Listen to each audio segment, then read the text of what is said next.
یہ تو وہ ہوئی جو ان میں سے یہ خاص طور پہ آخری حصہ چھوڑ دیں، وہ جو 2 سالی والا ہے اور پھوپھی اور خالہ والا ہے، باقی اوپر جو لسٹ پوری بیان ہوئی ہے یہ ہیں محرمات ابدیہ، یہ ہمیشہ کے لیے حرام ہے۔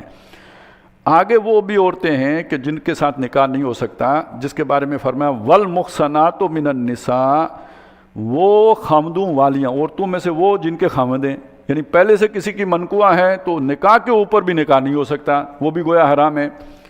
الا ما ملکت ایمانکم، اس میں سے ایک استثناء ہے کہ جو تمہارے دانے ہاتھ کی ملکیت بن جائیں۔ جنگ میں آئی تھی وہ، نکاح میں تو کسی کے تھیں، لیکن جنگ میں وہ قیدی بن کے مسلمانوں کے پاس آ گئیں، تو اب یہ ایک لونڈی کے طور پر ان کے ساتھ مقاربت بھی کی جا سکتی ہے، نکاح بھی کیا جا سکتا ہے۔ کتاب اللہ، یہ اللہ کی کتاب ہے، مطلب یہ اللہ کا حکم ہے۔ یہ کتاب کا مطلب حکم، احکام۔ علیکم، تمہارے اوپر اللہ کا یہ حکم ہے، یعنی فرض ہے تم پر۔ وَأُحِلَّ لَكُم مَّا وَرَاءَ ذَلِكُم، اس کے علاوہ جتنی عورتیں ہیں وہ تم پر حلال کر دی گئی ہیں۔ ان تبتغوا باموالکم، کہ ان کو حاصل کرو اپنے مالوں کے ساتھ، یعنی ان کا مہر دے کر۔ محسنین غیر مسافحین، شرط کیا ہے؟ ان کو قید نکاح میں لانا مقصود ہو، یعنی نکاح کا مقصد ہوتا ہے ذمہ داری اٹھانا اور افزائش نسل کی نیت رکھنا، یہ مقصود ہو۔ غیر مسافحین، محض مستی نکالنا مقصود نہ ہو۔ ظاہر ہے وہ ایک جو اللہ تعالیٰ نے اس میں ایک رکھا ہے آپ کے لیے کشش، وہ تو ہے، لیکن یہ کہ اس کے ساتھ یہ نیت شامل ہو کہ اس میں میں اس کی ذمہ داری بھی پوری کروں گا۔ محض مستی نکالنا تو وہ پھر نکاح سے باہر والی بات ہو گئی جو اس وقت دنیا میں مروج ہے، اور یہ کہ وہ لوگ اسی کو وہ کیوں ہے عیاشی کہ اس میں ذمہ داری کوئی نہیں ہے۔ ایک حیوانیت ہے، جس طرح حیوان ملتے ہیں ان کے بچے تو ہو جاتے ہیں، اب وہ کتیا ہے سنبھالے گی، کتے کو کیا معلوم کہ کیا ہوا اور کیا نہیں ہوا۔ تو اگر انسان بھی اسی سطح پہ گر جائیں تو حیوانوں اور ان میں کوئی فرق نہیں رہے گا۔ ذمہ داری اٹھاؤ، پھر وہ اس صنف نازک کے اوپر ان کے پالنے اور پوسنے کی اور پروان چڑھانے کی ذمہ داری نہ ڈالو، یہ مردوں کے اوپر ہے۔ اس لیے دیکھیں نا اقبال نے کتنے وہ اس پوری بات کو کتنے شاندار الفاظ میں بیان کر دیا۔ وہ شیطان کہہ رہا ہے الحذر، آئین پیغمبر سے 100 بار الحذر۔ اس آئین پیغمبر کی پہلی شک کیا ہے؟ حافظ ناموس زن، مرد آزما مرد آفرین، یہ عورت کی عزت کا محافظ ہے، اور اس حفاظت کے لیے ضروری ہے نا کہ اسے گھر بٹھا کے کھلایا جائے۔ اب عورت کو پڑھایا کیا گیا کہ تم قیدی بنا دی گئی ہو، گھر بیٹھی ہوئی ہو، آؤ مجلس میں آؤ، ہم آپ کو ڈائیو کی نوکری کی آزادی عطا فرماتے ہیں، اور اپنا کھانا خود پکا لو گھر میں، عزت کے ساتھ خود وہ مرد کو کہہ رہی ہے پکا لو، ادھر غیر مردوں کو آ کے کوک پلاؤ۔ یہ ہے جو تماشا ہو رہا ہے، الو بنایا جا رہا ہے نا۔ تو حافظ ناموس زن کون ہے؟ عورت کی عزت کا نگہبان، وہ جو آئین پیغمبر ہے جو محمد رسول اللہ نے دیا ہے، اس میں عورت کی حفاظت کا سامان ہے، اس کی عزت کا سامان ہے۔ مرد آزما، مصیبت میں مرد کو ڈالتا ہے، جاؤ کماؤ، پتھر توڑو، جو مرضی جو ہے جتن کرو، جس طرح بھی کماؤ، تم کما کے لاؤ گے، لا کے اسے گھر کھلاؤ گے۔ تو اسلام نے تو شہزادی بنایا ہے، گھر کی ملکہ بنایا ہے، اور گھر سے نکالا کس نے؟ یہ جو نئے ہمدرد بنے ہیں ہمارے جو ہے نا دنیا کے نئے جو بادشاہ بنے اور حکمران بنے، تو نئے ہمدرد بن کے آئے اور کہتے ہیں تمہیں روشن خیالی ہے، یہ جو ہم سکھا رہے ہیں روشن خیالی ہے، اور ہمارے تاریخ خیال جو ہیں وہ ان سے حقوق نسواں جو ہے وہ سیکھ کر یہاں نافذ کرتے ہیں۔ تو یہ تو شیطان رو رہا ہے کہ مجھے اس سے پناہ ہے جو محمد رسول اللہ دے کے گئے ہیں، تو وہ یہ ہے۔ تو ان کو اپنی قید نکاح میں لانے کے لیے، ذمہ داری اٹھانے کے لیے یہ کام کرو۔ فَمَسْتَطَعْتُم بِهِ مِنْهُنَّ، تو جن کے ساتھ تم فائدہ اٹھا لو، یعنی تمتع کر لو، ان کو اپنے اس نکاح میں لے کے آؤ اور پھر تعلق بھی قائم کر لو۔ فَآتُوهُنَّ أُجُورَهُنَّ فَرِيضَةً، تو جو ان کا تم نے مقرر کیا مہر جو فرض ہے وہ ادا کرو انہیں۔ وَلَا جُنَاحَ عَلَيْكُمْ، اور اس میں تم پر کوئی گناہ نہیں ہے، فِيمَا تَرَاضَيْتُم بِهِ مِن بَعْدِ الْفَرِيضَةِ، کہ وہ مہر مقرر کرنے کے بعد جو تم ایک دوسرے کو معاف کر دیا کرو۔ مرد زیادہ دے دے کوئی حرج نہیں ہے، عورت معاف کر دے میں لیتی ہوں نہیں ہوں کوئی حرج نہیں ہے، لیکن زبردستی نہیں۔ ان اللہ کان علیما حکیما، بے شک اللہ تعالیٰ علم والا ہے، حکمت والا ہے۔ وَمَن لَّمْ يَسْتَطِعْ مِنْكُمْ طَوْلًا، جو کوئی تم میں سے مقدرت نہ رکھتا ہو نکاح کرنے کی۔ ظاہر ہے ایک چیز یہ ہے کہ مہر دینا ہے، وہ اس کے پاس نہیں ہے۔ دوسری چیز یہ ہے کہ یہاں لا کے بسانا ہے، کوئی چھت فراہم کرنی ہے، یہ ممکن نہیں ہے۔ کوئی کاروبار ہے اس کو کھلاؤ پلاؤ گے، وہ نہیں ہے۔ تو جو اس کے مقدرت نہ رکھتا ہو، ان ينكح المحصنات المؤمنات، کہ آزاد خاندانی مسلمان عورت کے ساتھ وہ نکاح کر سکے، فَمِمَّا مَلَكَتْ أَيْمَانُكُمْ مِنْ فَتَيَاتِكُمُ الْمُؤْمِنَاتِ، تو جو تمہاری ایمان والی دانے ہاتھ کی ملکیت ہیں یعنی جو لونڈیاں ہیں ان کے ساتھ وہ نکاح کر لے، یعنی ان کا مہر کم ہوگا اور ان کا ظاہر لیونگ سٹینڈرڈ بھی وہ نہیں ہوگا جو آزاد عورت کا ہے، تو ان کے ساتھ نکاح کر لے۔ واللہ اعلم بایمانکم، اللہ تعالیٰ تمہاری ایمان سے خوب واقف ہے، یعنی تم کتنا صبر کر سکتے ہو اس معاملے میں اللہ جانتا ہے۔ بعضکم من بعض، تم ایک دوسرے ہی میں سے ہو۔ یہ دوسری بات اس لیے کہی کہ یہ تو دنیا کی تقسیم ہے، کوئی لونڈی ہے کوئی آزاد ہے، باقی تم عورت مرد آدمی کی سارے اولاد ہے، ایک دوسرے میں سے ہو۔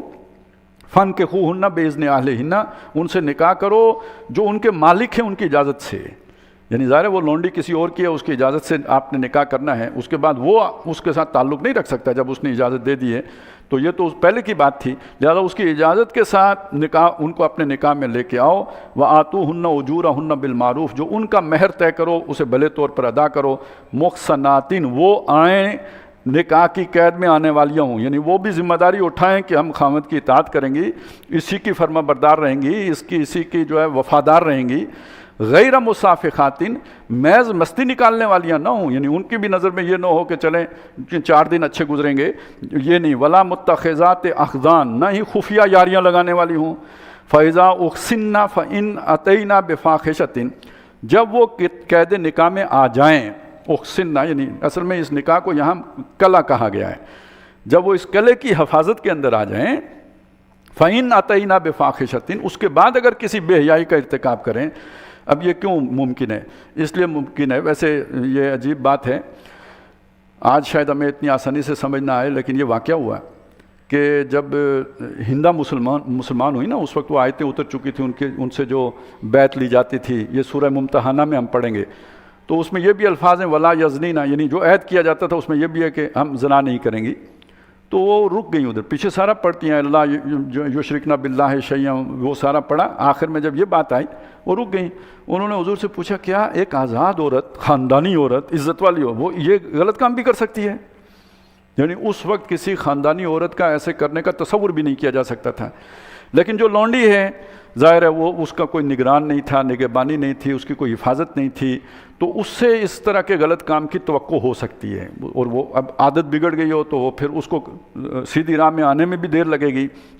لہٰذا اگر ان سے کوئی گناہ ہو جائے، اب ظاہر ہے انہیں وہ پروٹیکشن بھی حاصل نہیں، انہیں کام کرنے کے لیے جانا ہے تو امکان زیادہ ہوگا، غیر مردوں کے ساتھ انٹریکشن ہوگا، عورت ذات کمزور ہے، کہیں بھی پھسل سکتی ہے، لہٰذا اگر اس سے وہ غلطی ہو جائے فَعَلَيْهِنَّ نِصْفُ مَا عَلَى الْمُحْصِنَاتِ، ان کے اوپر سزا کا اطلاق ہوگا آدھا جتنا کہ آزاد عورتوں کے ساتھ ہے، جو پروٹیکٹڈ ہیں جنہیں گھر بیٹھے مل رہا ہے ان کے مقابلے میں ان کو آدھی سزا ملے گی، من العذاب، عذاب میں سے، ذالک لمن خشیت العنت منکم، اور یہ اس طرح کی عورتوں سے نکاح کرنے کی اجازت تم میں سے ان کو دی گئی ہے کہ جن کو مشکل میں پڑنے کا خطرہ ہو، یعنی یہ اندیشہ ہو کہ وہ کسی گناہ میں نہ مرتکب ہو جائیں، تو اس سے بہتر یہ ہے کہ یہ نکاح کر لیں۔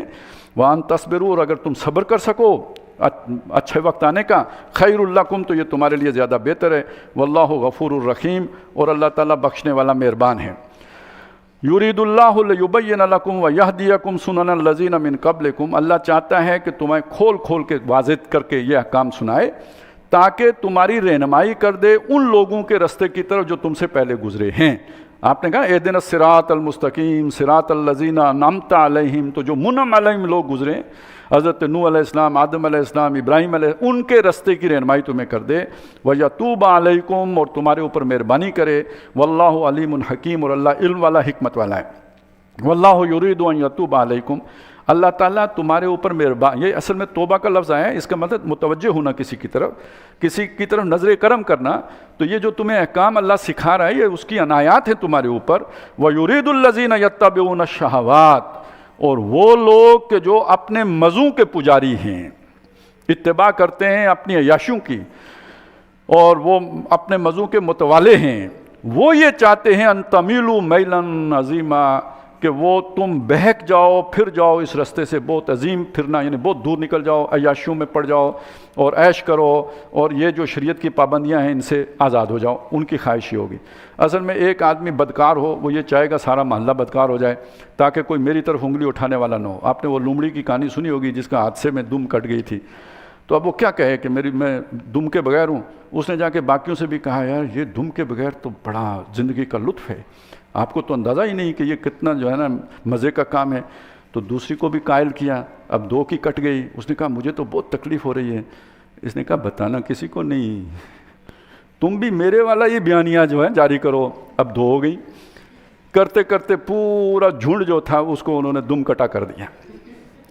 یہ ایک گندا آدمی جس گھر میں داخل ہوگا وہ چاہے گا پورا گھر ویسا ہو جائے. یہی پورے معاشرے کی بات ہے. یرید اللہ ان یخفف عنکم, اللہ تعالیٰ تم پر تخفیف کرنا. یہ مشکل میں پڑو گے, یہ تو پھر زندگی اجیرن ہو جائے گی. اور سب سے بڑا نقصان تو غریب کا ہوگا. وہ کیا ہے جی کہ وہ سب کی بھابھی والی بات ہو جائے گی نا. یرید اللہ ان یخفف عنکم وخلق الانسان ضعیفا, اور انسان بہت کمزور پیدا کیا گیا ہے. اگر اسے کھلا چھوڑ دیا جائے تو یہ اپنے پاؤں پہ ہی کلاڑیاں مارتا پھرتا ہے. شیخ چلی اپنے ہی جو ہے نا وہ شاخ کاٹتا رہتا ہے.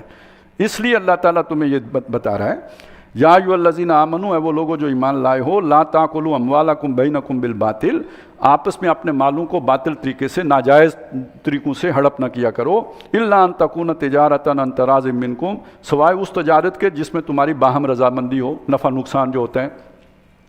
ولا تقتلوا انفسکم, اور اپنے کو قتل نہ کرو, مطلب یہ ایک دوسرے کو قتل نہ کرو.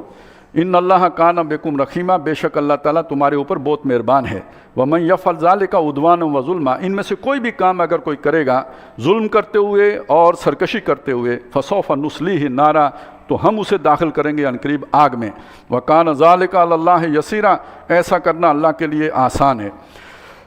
ان تجتنبوا کبائر ما تنہون عنہ, یہ جو بڑے بڑے گناہ ہیں جن کا ذکر آیا ہے, ان سے اگر تم اجتناب کرو گے, اپنے آپ کو بچاؤ گے, روکو گے, نکفر عنکم سیئاتکم, تمہاری جو چھوٹی برائیاں ہوں گی ہم وہ تم سے دور کر دیں گے. اب ہمارا مسئلہ کیا ہوتا ہے, ہم الٹا کرتے ہیں. ہم یہ کرتے ہیں چھوٹی چھوٹی باتوں کو تو بہت پکڑتے ہیں, اس میں کوئی کمی نہ ہو جائے, یہ پورا کیسے کریں. وہ جا کے مولوی صاحب سے بھی پوچھتے ہیں کہ یہ یوں ہوگا یا یوں ہوگا, اور یہ جو داڑھی کتنی مطلب انچ میں چاہتے ہیں کہ کوئی ہمیں بتا دے, 6 انچ پوری ہونی چاہیے یا 4 انچ ہونی چاہیے. یہ چیزیں ہم بڑی تفصیل سے پوچھیں گے. اور جو مسح ہوتا ہے وہ کون سی جراب کے اوپر ہوتا ہے, اور اگر اس میں چھوٹے سا کوئی سوراخ ہو جائے تو پھر بھی ہو جاتا ہے یا نہیں ہوتا, تو کتنا موٹا ہو تو پھر ہوتا ہے. یہ باتیں تو خوب معلوم کریں گے. لیکن یہ کبھی نہیں کہ بھئی یہ سود کھاتا ہے, وہ ہڑپ کریں گے, آرام سے کریں گے. یہ بے حیائی کی باتیں, دوسروں کا حق کھانا, دوسروں کے مال ہڑپ کرنا, اس کو عیسیٰ علیہ السلام نے فرمایا تھا کہ تمہاری حالت یہ ہے, مچھر چھانتے ہو پورے اونٹ نگلتے ہو. تو قرآن آپ کو یہ بتا رہا ہے ان اونٹوں سے بچو, کوئی مچھر اندر چلا گیا تو معاف ہے. ترتیب سیدھی کر لو.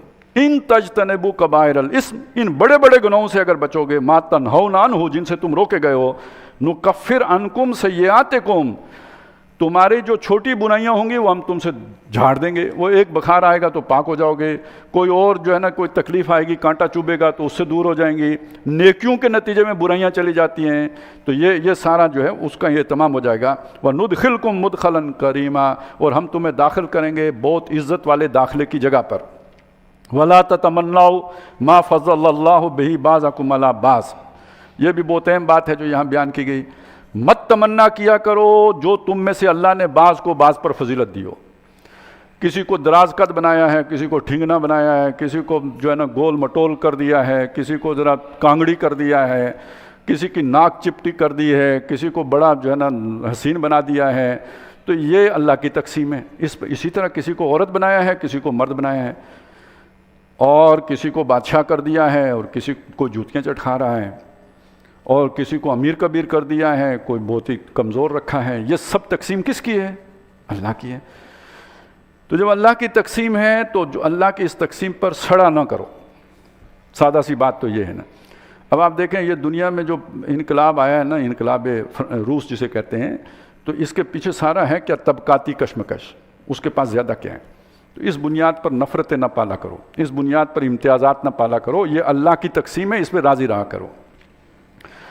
للرجال نصیب مما اکتسبوا, تو اسی میں ایک مسئلہ عورتوں اور مردوں کا بھی ہے. یہ انتظامی تقسیم کے اندر اللہ نے مردوں کو زیادہ اختیار دیا ہے. تو مردوں کا حصہ ہے جو انہوں نے کمائی کی ہے اس میں سے.